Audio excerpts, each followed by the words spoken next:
అందరికీ జై హింద్.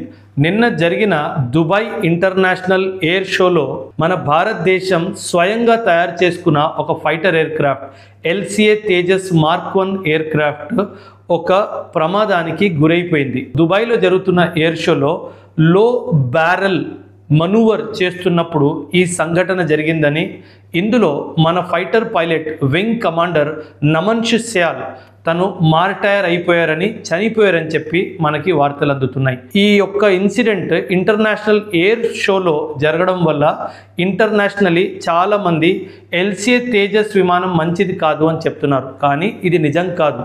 ఇన్ఫ్యాక్ట్ ఈ LCA విమానం 25 ఇయర్స్ నుంచి మనం దీన్ని టెస్టింగ్, ట్రయల్, అదేవిధంగా సర్వీస్లో కూడా ఉంచుకున్నాం. ఈ 25 ఇయర్స్లో కేవలం రెండు హాద్సాలు జరిగాయి. అండ్ మొదటిసారి ఒక పైలట్ని మనం కోల్పోవడం జరిగింది. మనం మిగ్ హిస్టరీ చూసుకుంటే కనుక, జాగ్వార్ హిస్టరీ చూసుకుంటే కనుక, సుఖోయ్ హిస్టరీ చూసుకుంటే కనుక ఎన్నో ప్రమాదాలు జరిగాయి. కానీ ఒక ఎయిర్ షోలో ఈ ప్రమాదం జరగడం వల్ల చాలా దీనికి మీడియా అటెన్షన్ దొరికింది. కానీ మనము ఫ్యూచర్లో మన డిఫెన్స్లో సాంకేతికంగా మనం ఎదగాల్సిన అవసరం మనందరికీ ఉంది. కానీ ఈ టఫ్ టైంలో వాళ్ళ ఫ్యామిలీకి, మన దేశంలో ఉన్న మరెన్నో ఫైటర్ ఎయిర్ క్రాఫ్ట్స్కి వాళ్ళందరికీ ధైర్యం చెప్పే అవసరము, ధైర్యం చెప్పే బాధ్యత మన అందరిది ఉంది. కాబట్టి ఈ టైంలో కాంట్రవర్సీస్ కాకుండా వాళ్ళ ఫ్యామిలీస్కి ధైర్యం చెప్దాం.